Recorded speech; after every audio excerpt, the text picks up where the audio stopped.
Hello and welcome back to another online training session. Today's video is going to be focusing on the fullback positions and in particular in defence, so when the opposition has the ball.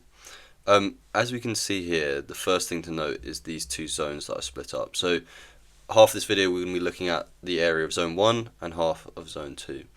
This video should hopefully tie in quite nicely to the winger video that is also being uploaded, because the winger and the fullback are so often fighting for the same spaces. And so, as you can see highlighted here, I've mentioned this a lot, this is our red zone, the dangerous area between fullback and centre back. And so for a fullback, this is our first priority, right? In this area, this is where we know the winger wants to come and get between, drive behind, arrive into. There's going to be runs from deep, maybe it's a striker, maybe it's a number 10, maybe it's a fullback. But this is the area that we know, just looking at previous videos on what the wingers want to do, this is the area that they are going to target. So we need to be really aware that our first priority as a fullback is defending this space. And this is why communication is so important. You can see these red lines here that I've put in for you. That shows the sort of link between the centre back and the fullback.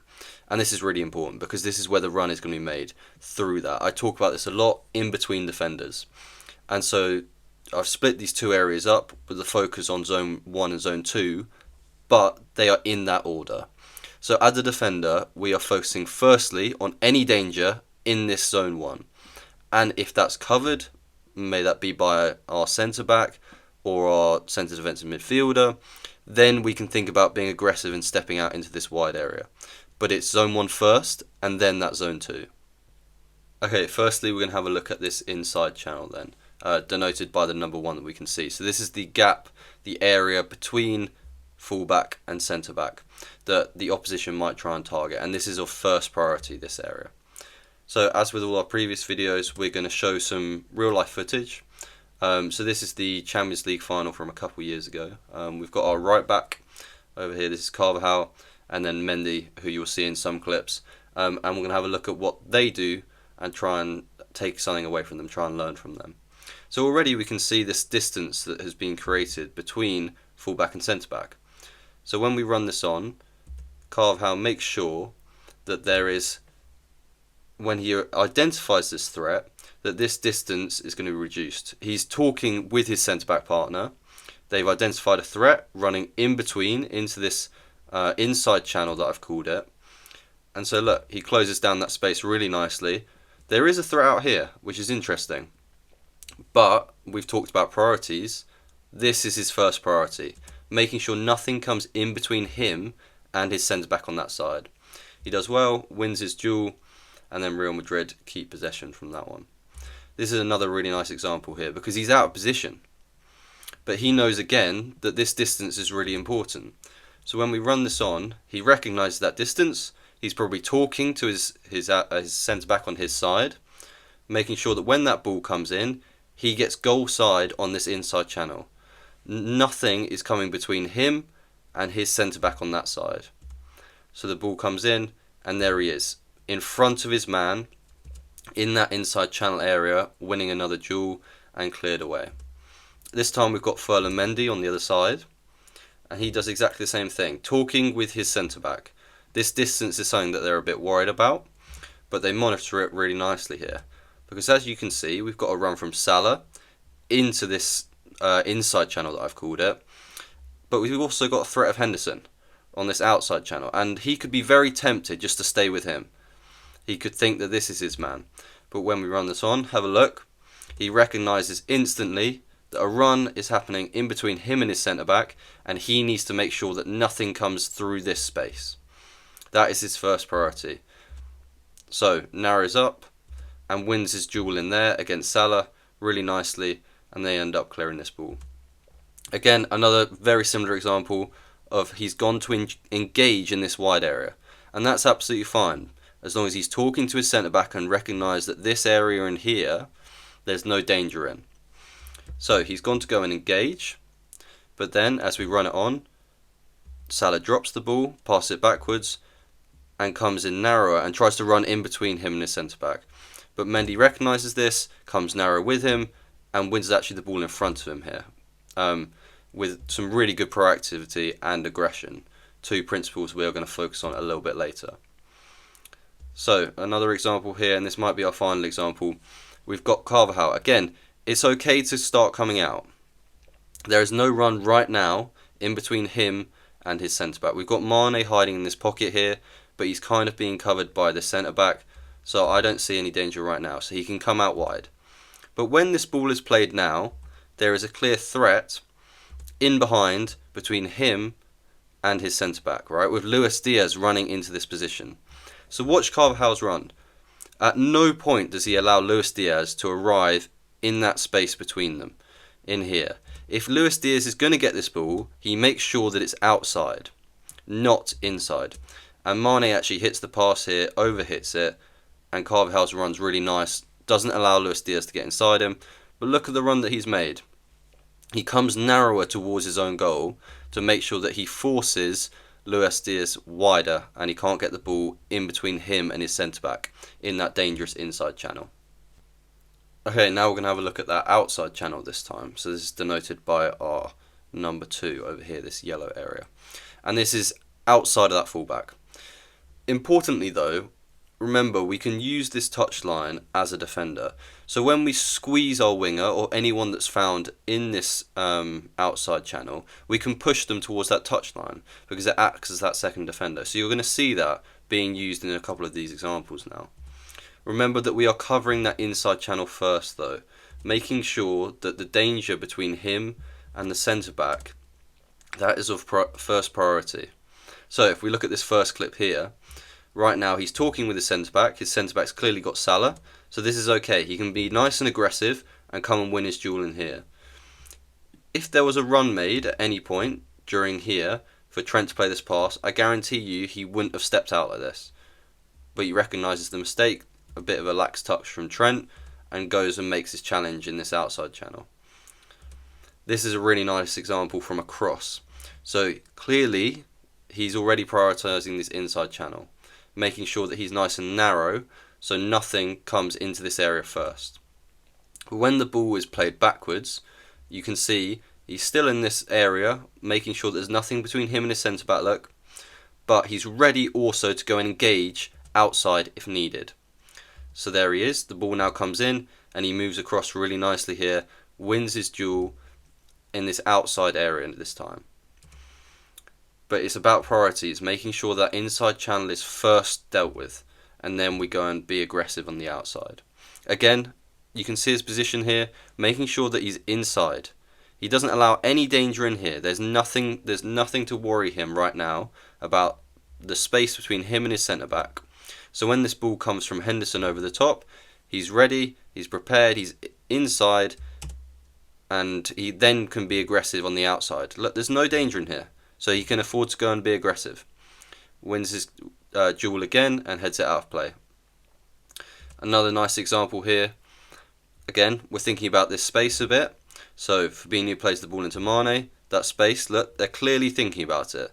Centre-back's probably talking to him and they've got a threat. If this run is made into here, I guarantee that he comes narrower and closes that space down. But the run is tried to be made out wide, look, and his body position here is really nice. He first, if we run this back a second, that makes sure that there's nothing inside him and that centre-back. Forces the ball outside wide, and now Luis Diaz can receive it from Mane, and he engages him. Because there's no danger in here. He's not worried about this. And he makes sure to force him, again, thinking about using that touchline as a defender, wider, down the line. Don't allow him inside into this space. So engages him, pushes him wide, and then look at this. This is just pure aggression. Making sure that he wins his duel and squeezes him. Where does he squeeze him? Off the side. Using that touchline as an extra defender. Again, a very similar example here. Thinking about priorities. Making sure that this space in behind him is covered. That this gap between him and his centre-back is covered. And then forcing him wide. Using this touchline as an extra defender. So he squeezes Luis Diaz. And then waits to engage. And there he is. He's even got a bit of help now. So maybe he thinks about that in his decision to go and engage. But also, he's right near the touchline. So he knows that if he squeezes him this way, then he'll have to run it out of play. And that's exactly what happens. He wins his duel in there. and Real Madrid regain possession. Okay, a good example here of when so Salah actually gets a shot off in this example, but it doesn't go in because he's forced wide onto his weak foot. So as we can see here already, his run is being made inside Salah, making sure that there's nothing, no danger between him and his centre-back. So when we run it on now, look, there he is, making sure that he's outside him, forcing him down this way, down the line. Look, he's clearly engaged him. Body position is showing me you're not coming inside. If you're going to go anywhere, you're going to go down that line. And that's what happens. So Salah actually gets a shot off here, as I've already said, but he forced him wide onto his weaker foot, which is also very important. So as a defender, we need to be considering that. If he was right-footed, maybe this isn't what we should be doing. But here he's thought about it. Salah's weak foot is his right foot. I know that I'm going to close down the angle for my goalkeeper. And so Salah, there's the ball. His weak foot's not particularly good. And he actually misses that one. Okay, just to finish, I want to talk about two principles. Aggression and proactivity. Because if we want to play in a team which is high intensity, which scores goals, which pushes the back line high up the pitch, leaving space in behind them, these are two things we really need to be focusing on. So in every single tackle, we are aggressive. And aggression is also a bit of a mindset, right? So making sure that we go and make things happen, which is the definition of proactivity. So we don't wait for the opposition. So many times in defending now, I see defenders wait for that attacker to go and make a move. And in some cases, this is okay. So if you're 1v1 in a duel, you probably shouldn't be diving out to go and try win it. But so often, there can be some proactivity, especially in their half of the pitch, to go and try win that ball. So I want to show a few examples here of both proactivity and aggression. Importantly, before we look at these principles further, I've highlighted the space in these three clips to show you when to do it. So there's clearly no danger in this inside channel, and so you can afford to be a bit more proactive, a bit more aggressive. Because of course that comes at risk, but it's also those risks that you take which lead to turnovers, the transitions, the counter-attacks that produce the high quality chances. So clearly in this first example there's no danger in this space between him and his centre-back. So when this ball is about to be fired in from Robertson, he's read it, he's proactive, he's not waiting for things to happen. He's thinking ahead, where could this ball come into? You've got an option here, but clearly look, the body position, the way he's striking this, he's going to come inside to Mane. So Carvajal's ready, nice and aggressive, proactive in his duel, and there he is. He wins it in front of Mane. Again, being in a front-footed team, winning the ball in front of people can really set a tone. Again, we've got another similar example. Look, this space that we talk about, there's no danger in there right now. And there's Carvajal being highlighted. So now when we run this on, there he is. He's stepped out of his back four a little bit because he knows he can afford to be aggressive and proactive in here. There's no danger in behind him, so he's not worried about that. So then when the ball comes in from Van Dijk, he's recognised that there's about to be a pass played, and look at this aggression. There you go. This is such a good duel to try and set a tone, right? If the ball's been played into an attacker's feet, and I've talked about the danger of this, with their back to goal, then as a defender that is a sign of an opportunity to go and win it. Whenever an attacker receives the ball to feet, especially in front of the back four, we can go and win it, as long as there's no danger in behind. So again, they win that ball back in there. And this is a final example here. So he's in a really nice position here because he's kind of thinking about how can I go and affect the game. If this is a pass into Mane that we're about to see, if it's a sloppy one at any point, I am ready to go and engage that. I'm close enough to act on his first touch. Again, look, we've got this idea of no threats in behind him, so we can afford to go and be proactive. Go and make something happen, go and be aggressive in that tackle. He's talking to his centre-back all the time here, I guarantee it. I know you can't see it from screenshots, but him and his centre-back will always be talking about this space. So when I run it on again, this is our final example. Look at this, a little bit of a sloppy pass, and he is there. And when we talk about aggression, throwing yourself, making sure that you win that duel. And of course, he arrives out of that duel with the ball.